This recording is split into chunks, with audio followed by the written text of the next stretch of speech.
Hi, I'm Barry Kibrick from the Emmy-winning series Between the Lines on PBS.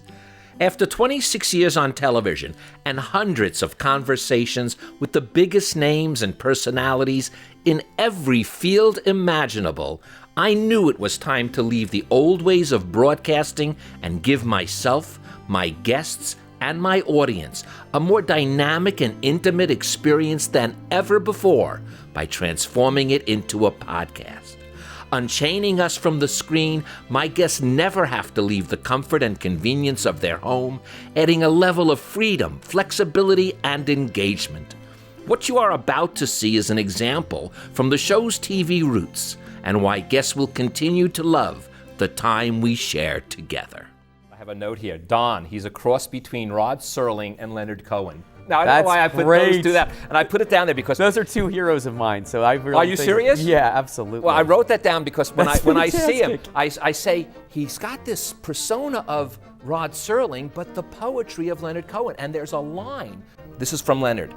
Act the way you would like to be, and soon you'll be the way you act. Do you know the name of the school teacher he was having the affair with? I didn't write it down, but Suzanne. Was that from Leonard's song? I always thought that she was a proto, the year after she and Don were together, she'd probably be in the Village living with Leonard Cohen. Oh, at the Chelsea Hotel. Yes. On an unmade bed. On an unmade bed. Oh my God. But there's a moment you take of his face, and something seems to be going on in his eyes. There's some sense of epiphany Nixon's having at that moment. Thrilled you caught on to that scene because no one ever talks about that scene, and it meant so much to all of us, the piano scene and the moment at the end of it, no one else has highlighted that. Each one of you were concerned with that. That's why I go back to that sense of hitting our chakras. You were concerned about that beat. You knew that if I'd kept the time this way, it would make that just a little different. And if you're not aware of it, you won't be aware of the difference. And the subtlety between one is where it all lies, isn't it? I just love the chakra analogy.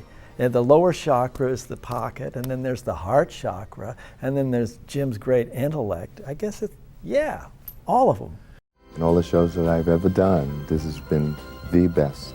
And I really mean that because you don't get a chance to really talk about what's real. And this is a first for me.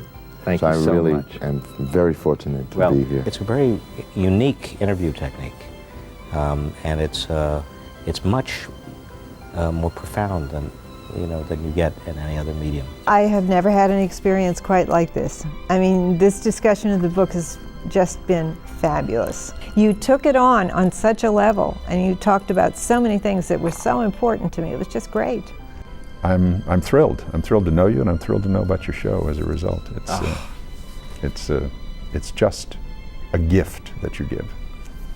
You're bringing people together to engage in dialogue, to promote understanding, whatever it is that their message may be, the need and the desire, the hunger and thirst for greater understanding of other cultures. It was an enormous pleasure to talk to you and just talk about other things that I think are directly related. It's so nice when you have somebody who's a really terrific person to talk to and easy to talk to, and you make your guests feel really at ease, at least me. I don't know about talking about your other guests.